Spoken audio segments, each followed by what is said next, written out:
안녕하세요. 편안하게 듣는 역사 이야기 시간입니다. 오늘 여러분과 나눠볼 이야기는요, 참 마음이 아픈 사연입니다. 화려한 궁궐, 그 번쩍이는 용포 뒤에서 남몰래 피눈물을 삼켜야 했던 한 남자의 이야기거든요. 바로 조선의 20대 임금님, 경종의 지독하게도 슬픈 생애입니다. 자, 따뜻한 차 한 잔 드시면서 제 목소리에 천천히 귀 기울여 주시죠. 자, 그럼 이야기 속으로 한번 들어가 볼까요? 우리에게 너무나도 익숙한 이름이죠. 조선 최고의 유부로 불리는 장희빈. 경종이 바로 이 장희빈의 아들입니다. 임금님의 첫 아들이 태어났으니 궁궐이 얼마나 잔치 분위기였겠습니까? 세상을 다 얻은 것 같았겠죠. 하지만 참 얄궂게도 그 엄청난 기쁨은 불과 몇 달 만에 조선 역사상 가장 끔찍한 피바람을 불러오고 맙니다. 시간을 조금 거슬러 올라가 보겠습니다. 1688년인데요. 경종의 아버지 숙종 임금님은 이른바 환국 정치를 하신 걸로 아주 유명하죠. 이 환국이 뭐냐? 쉽게 말해서 정치판을 하루아침에 통째로 엎어버리는 겁니다. 그러다 보니 서인과 남인이라는 거대한 정치 세력들 틈바구니에서 갓난아기였던 경종은 그저 하나의 정치적 무기가 되어버렸습니다. 숙종의 마음이 휙휙 바뀔 때마다 어머니 장희빈은 왕비가 됐다가 쫓겨났다가를 반복하고요. 어린 세자 역시 언제 쫓겨날지 모르는 살얼음판을 걸어야 했습니다. 그런데 그 불안한 평화마저도 정말 얼마 가지 못합니다. 1701년에 인현왕후가 35이라는 젊은 나이에 갑자기 세상을 떠나는데요. 장례도 끝나기 전에 궁궐이 발칵 뒤집히는 충격적인 사건이 터집니다. 장희빈의 처소에서 인현왕후를 저주하려고 수십 개의 바늘을 꽂아놓은 흉측한 인형하고 부적들이 무더기로 쏟아져 나온 겁니다. 이게 바로 그 유명한 무고의 옥 사건입니다.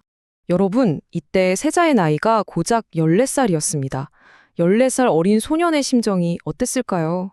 대역죄인이 된 어머니를 어떻게든 살려보겠다고 그 매서운 한겨울 추위에 차가운 돌바닥에 엎드려서 이렇게 울부짖습니다. 아바마마, 어미의 죄는 곧 소자의 죄이옵니다. 차라리 저를 벌하여 주시옵소서.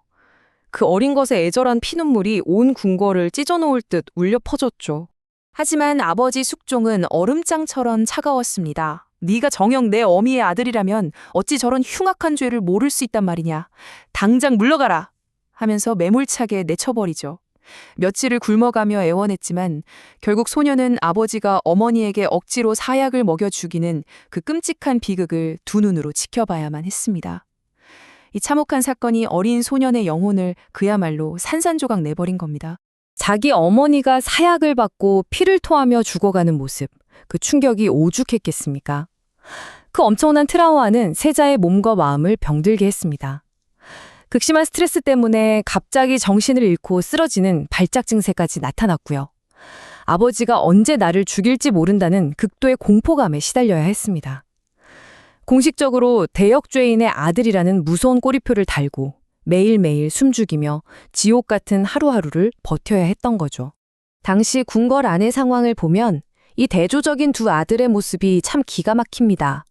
과거의 상처에 짓눌려서 시름시름 앓고 있는 세자 경종, 그리고 그 반대편에는 무수리 출신 숙빈 최 씨의 아들, 훗날 영조가 되는 이복 동생 연인군이 있었습니다.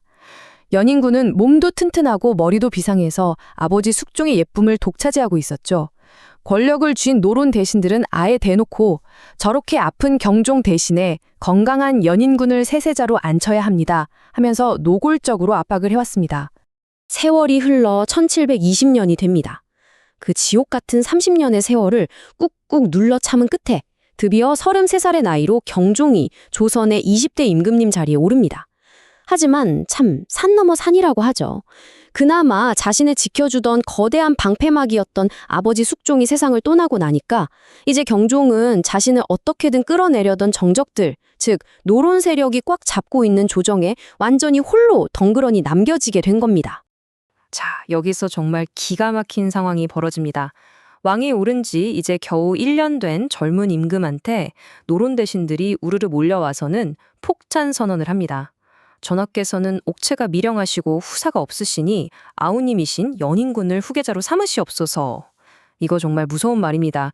시퍼렇게 살아있는 임금 면전에 대고 당신은 어차피 아들을 못 낳을 테니 당장 동생한테 자리 넘길 준비나 하라는 뜻이거든요. 상상조차 하기 힘든 엄청나게 불경하고 오만한 압박이었습니다. 경종은 정말 피눈물을 삼키며 그 굴욕을 참아냅니다. 동생을 왕세제로 삼겠다는데 동의를 해주죠. 그런데 노론의 욕심은 끝이 없었습니다. 이번에는 한술 더 떠서 아예 왕세제에게 정치를 대신 맡기시지요. 그러니까 대리청정을 하라고 요구를 한 겁니다. 살아있는 왕한테 정치를 아예 손에서 놓고 허수아비로 찌그러져 있으라는 최후 통첩이나 마찬가지였죠. 평생을 참고 또 참았던 경종도 이 순간만큼은 도저히 참지 못하고 마침내 폭발해버리고 맙니다. 노론의 그 도를 넘은 행동들은 결국 치명적인 부메랑이 되어서 돌아옵니다. 1722년 초에 노론 세력이 자객을 보내서 경종을 시해하려 한다는 엄청난 역모 사건이 고발되거든요.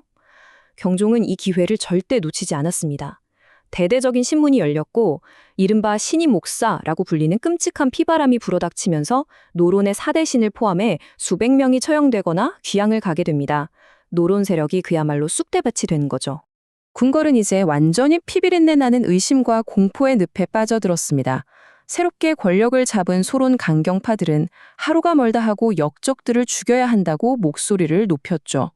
이 무시무시한 지옥통 한가운데서 역적들의 새 임금으로 추대될 뻔했던 동생 연인군은 어떻게 됐을까요? 사가에 숨어서 방문을 꽁꽁 걸어 잠근 채 매일 밤 극도의 공포에 떨며 통곡을 하면서 간신히 목숨만 연명하고 있었습니다. 그렇게 노론이라는 거대한 적은 물리쳤지만요. 경종의 몸과 마음은 이미 한계에 다다라 있었습니다.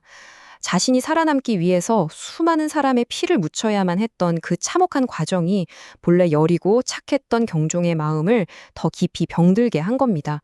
밤마다 끔찍한 악몽에 시달리던 임금은 1724년 여름이 되자 혼자 힘으로 걷기도 힘들 만큼 건강이 확 나빠져서 혼수 상태를 오가게 됩니다.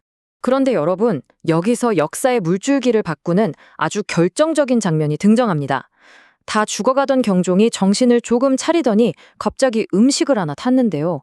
그게 바로 게장과 생감이었습니다. 한의학에 조금이라도 관심 있는 분들은 아시겠지만 이 두 가지는 같이 먹으면 바로 탈이 난다는 상극 중에서도 최고의 상극인 음식입니다. 당장 숨이 넘어가는 환자한테는 절대로 내어줄 수 없는 밥상이었죠. 바로 여기서 조선 왕조 최고의 미스터리가 탄생합니다.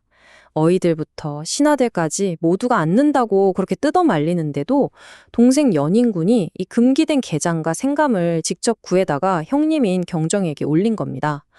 여러분은 어떻게 생각하십니까? 형님이 마지막으로 드시고 싶다니까 차마 거절하지 못했던 동생의 눈물겨운 우애였을까요? 아니면 왕위를 노리고 치밀하게 꾸며낸 잔혹한 독살 음모였을까요? 참 안타깝게도 이 금지된 식사를 마친 바로 그날 밤 경종의 상태는 걷잡을 수 없이 나빠집니다. 밤새 배를 움켜쥐고 말할 수 없는 고통에 시달리던 임금은 다음날 새벽 37이라는 너무나도 젊은 나이에 조용히 눈을 감고 맙니다. 그 모진 세월을 눈물겹게 버텨서 왕이 된 지 겨우 4년. 참으로 허망하고 슬픈 마지막이었습니다.